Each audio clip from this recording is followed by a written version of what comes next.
이게 우선순위가 돼야 우리 시장은 뭔가 그동안 소외됐던 왜 우리는 일본보다 못해 또 미국보다 못해 이런 차별화가 디커플링이 뭔가 개선되지 않을까. 2월 1일부터는 뭔가 조금 변화가 있습니다. 네. 그래서 이게 2월 한 달 지나면 여기서 빨간 색깔만 들어오면 네. 그래도 좀 긍정적이지 않겠나. 경제한방 박성호입니다.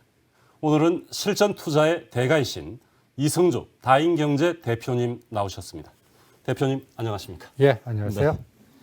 네, 대표님 연초에 나오셔서 개와 늑대의 시간 그리고 올해는 음지가 양지가 된다 이런 의미 있는 말씀을 주셨는데 현재 연초 주식시장 어떻게 보고 계십니까? 1월 달은 하락 추세였던 것 같습니다. 근데 오늘 2월 1일부터 네. 뭔가 새로운 변화가 약간 나와서 여기 그래프를 보시면 연초 1월 2일부터 2675에서 1월 18일까지 2400까지 급락했다가 대반등을 시도하는 과정에서 이게 이제 개한 득대 시간에서 어떠한 주도주의 불확실성 이런 것들을 얘기해 드렸는데 2월 달 오늘 첫날부터는 2,530으로 해갖고 정부가 그 주주환원 정책 뭐 저PBR 관련돼 갖고 자사주 소각 이런 거에서 외국인한테 좀 메리트 있는 그런 정책 우선순위를 했기 때문에 여기에도 찬반이 굉장히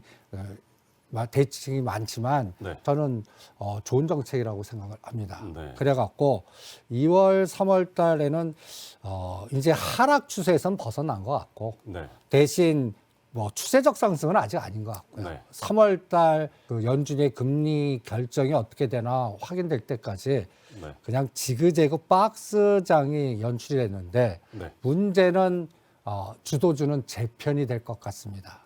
그래서 2월 달은 1월 달보다는 좀 양호하지 않을까 이렇게 판단하고 있습니다. 그렇다 하더라도 2,500선을 뭐 조금 넘었다 하더라도 미국이나 일본 증시는 사실 역대 최고치. 일본도 1985년 수준까지 거의 근접하고 있고 반면 지금 중국과 그리고 우리 코스피 그리고 홍콩 H 같은 경우에는 사실 그 아주 바닥권을 헤매고 있다 이렇게 볼 수 있는데 이런 현상들은 왜 나타난다고 보십니까? 그러니까 아시아 시장을 운영하는 외국인들의 포트 재조정 작업에서 우리나라 시장으로는 코스피, 특히 코스닥은 숏에 굉장히 강화 전략이 나오는 것 같고요. 그 다음에 이 홍콩 H 지수를 보시면 중국 입장에서는 또 이런 부양책이라든지 3월 정치공작회의까지 뭔가 급락을 막으려고 하는 여러 가지 제도적인 금융 지원 정책이라든지 이런 게 나오겠지만 문제는 지금 홍콩 H가 보면은 사실 5,000선 최근에 5,000 찍을 때 저도 굉장히 큰 걱정을 했었거든요. 저게 무너졌으면 ELS 손실 폭이 더 굉장히 확대될 수가 있는 거고. 근데 5,000에서 막았습니다. 그리고 5,000 한 500까지 갔다가 지금 또 다시 또 살짝 조정 중이군요. 문제는 이 분홍색으로 보이는 이 5,800까지 이게 치고 나가는 에너지가 좀 확인이 돼야 됩니다. 그럼 3월 달까지 이게 확인되기 전까지는 우리나라 코스피라든지 특히 코스닥 이런 것들은 상대적 박탈감이 더 강화되지 않을까 이렇게 판단하고 있습니다. 여기 근처만 가면 두들겨 맞게 돼 있습니다. 그래서 기술적 분석으로는 이 분홍색이 옆으로 눕고 상승해서 21 이평선 요 하늘 파란 색깔 보이는데 이 간격이 줄어들면서 뭔가 전환점이 나와야 되는데 대충 눈대중으로도 이격이 너무 넓지 않습니까? 이거 확인하는데 지금 대충 1개월 단위당 요게 한 100포인트씩 내려올 것 같아요. 그럼 대충 3월에서 4월 달에 여기서 만나지 않을까? 5,500선에서 만나지 않을까? 여기서 판가름이 날 것 같습니다. 그러니까 이때까지는 여전히 롱숏 때 지그재그 어떤 종목을 선택하느냐에 따라서 변동성이 굉장히 좌우되는 그동안 급등한 것들은 오히려 떨어질 때 더 떨어지면서 변동성을 줄 거고 그동안 상당히 많이 빠진 종목들이 오히려 급등하는 그러한 순환장이 그래서 음지가 양지된다는 화두를 상반기에는 계속 강조해 드리고 싶습니다. 뭐 하여튼 여러 가지 복합적인 이슈들이 시장을 누르고 있는데 최근에는 이제 미국 대선이 약간 불확실성에서 확실성으로 가고 있습니다. 미국 공화당 같은 경우에는 트럼프 전 대통령이 약진하면서 거의 뭐 공화당의 대선 후보로 사실상 확정되는 모양새인데요. 시장에는 어떻게 이 트럼프 상승세가 어떻게 작용할 수 있을까요? 제가 시장을 볼 때 네. 어떤 매크로나 트럼프 전 대통령이 당선 확률이 높아질 때 네. 그분의 정책이나 공약이나 네. 거기에 연결되는 종목을 하나 딱 선정해서 그 종목의 에너지 갖고 판단을 합니다. 네. 현장을 주의로 네. 가는 거죠. 네, 네. 제너럴 모터스 갖고 판단합니다. 네. 제너럴 모터스가 지금 어떻습니까? 아, 점퍼를 했네요. 예, 그 10월 달 저점 찍고 이게 네. N자로 가고 있습니다. 네. 그러니까 테슬라는 지금 급락하고 있는데 네. 완성차 네. 종목들 중심으로 포드나 네. 제너럴 모터스가 N자를 보이고 있고 우리나라는 이게 현대차 기아입니다. 네. 이게 뭔가 시사하는 바가 있지 않겠나. 그런데 네. 여기서 IRA하고 네. 그다음에 완성차 또 석유 기반의 여러 가지 이거를 롱숏으로 볼 수가 있는 거죠. 이해관계가 다를 수 있겠죠. 예. 네. 그러니까 노동자업은 그렇지만 네. 어떤 큰 틀에서 네. 전기차라든지 배터리라든지 그 2차 전지 이쪽 그러니까 IRA 감축 이게 폐기될 가능성, 정책의 변화 가능성 이런 것들이 숏으로 가면서 네. 그러면 우리나라 주가로는 에코프로라든지 네. LG 에너지 솔루션이라든지 2차 전지는 조금 약세.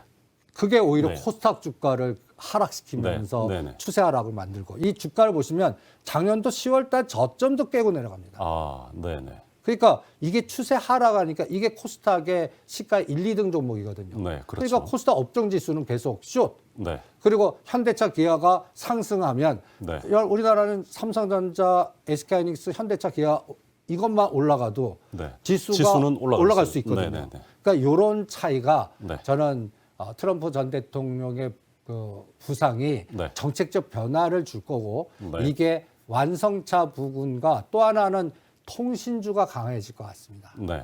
통신주를 강하게 보는 이유는 또 트럼프는 화웨이를 분명히 공격할 겁니다. 그렇죠. 그러면 여기에 반사적으로 우리나라 삼성전자가 통신 부분의 네, 에너지랑 그다음에 KT 네. 그리고 또 통신 장비주들 3년 동안 급락한 종목들이거든요. KMW는 네, 네. 이런 것들이 선순환되지 않을까.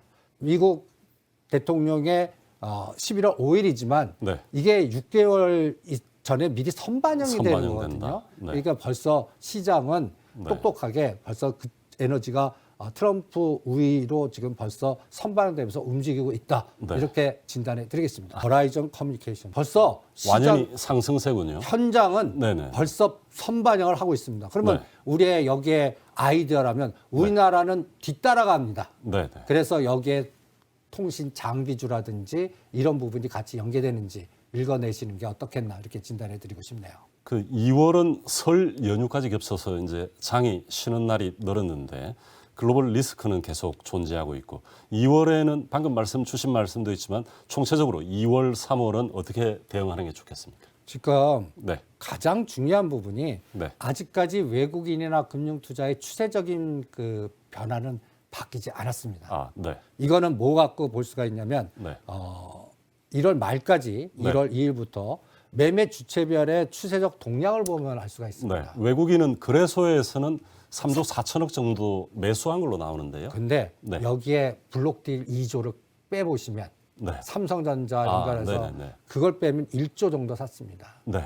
그런데 네. 문제는 이 선물 매도가 5조 3천억. 네. 거의 블록딜 제하면 5배 정도의 매도의 압력이 그러니까 1월 2일부터 네네. 파생 변동성으로 하방을 공격했다는 얘기입니다. 아, 예. 그런데 이거를 금융투자나 은행이 막아줘야 되는데 네. 같이 때렸습니다. 네. 2조 2조 6천억. 네. 이거 포트 재편 현상 같거든요. 네네. 근데 더 심각한 거는 네. 이렇게 금융투자는 현물에서 매도하면 선물은 매수해 줘갖고 이렇게 했지 네, 합성을 했거든요. 네, 네. 그런데 네. 이 ETF 보십시오. 3조 2천억을 네. 매도했습니다. 순매도했군요. 이거는 네. 그래서 왜 내가 갖고 있는 시가상위 종목들 미국 따라가지 않고 이렇게 자꾸 흘러내리지 한 게 이 부분의 영향이 가장 크지 않았나. 네. 그리고 이 그림에서 제가 질문을 하나만 더 드리자면 예. 지금 거래소에서 매도 매수가 저기 합치면은 한 80조 정도 나오지 않습니까? 80조, 90조. 43조와 46조 매도 예, 매수. 예, 예, 합쳐서요. 네, 근데 선물을 보면은 그 규모가 그러니까 현물에 비해서 선물이 거의 8배 이상 굉장히 훨씬 그 규모가 큰 게 맞는 거죠. 예. 여기가 레버리지기 때문에 그렇습니다. 네. 현물은 순현금 아니면 주식인데 그 선물은 네. 레버리지를 일으켜서 거의 기본 1조에 내가 들어가는 원금의 배수가 뭐 20분의 1 이렇게 잡아서 계산을 하셔야 됩니다. 네. 그렇기 때문에 선물 변동성의 규모가 상대적으로 시장의 변동성을 네. 더 압박하고 있습니다. 이게 네. 계속될 것 같습니다. 2월 내내. 네. 네. 그러면 이 장이 돌아서려면 선물 매수가 들어오든지 네. ETF 매수가 들어오든지 금융투자가 현 선물에서 매수가 들어와야 되는데 네. 2월 1일부터는 뭔가 조금 변화가 있습니다. 네, 네. 그래서 이게 2월 한 달 지나면 여기서 빨간 색깔만 들어오면 네. 그래도 좀 긍정적이지 않겠나.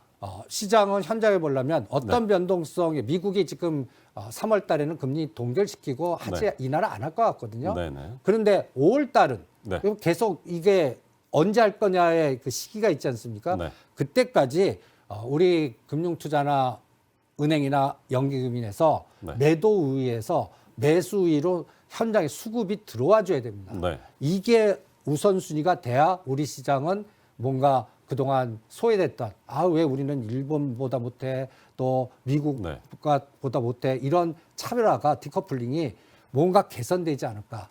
네. 그게 2월부터 하나의 조짐인데 조짐이 보이고 있다. 근데 오늘부터 정부의 정책의 효과성은 시장에 반영이 되고 있습니다. 4월 달 총선 전에 총선과 연결돼서 총선 전략과 거기서 끝나면 안 돼요. 네. 그 이후로도 지속돼야 됩니다. 네. 그래서 4월 달 총선 결과가 어떻게 되든 간에 네. 은행 지주라 또 그때 지나서 부동산 PF가 또 심각해지면 안 되거든요. 네. 그 은행주가 또 다시 급락할 수 있거든요. 네. 그래서 이런 부분을 앞으로 한 달 정도 더 체크해야 되지 않을까. 한 달 정도. 예, 그렇게 판단하고 있습니다. 그러니까 이런 것들을 제거해서 골라내셔야 됩니다. 네. 재료 노출이나 뭔가 실적이 뒷받침이 안 네. 되거나 그 꿈의 끌개가 무너졌거나 심지어는 어떤 거는 수급에 의한 작전으로도 급등한 것도 허다한 게 우리나라 국내 시장입니다. 네. 그런 것들을 제거할 수가 있습니다.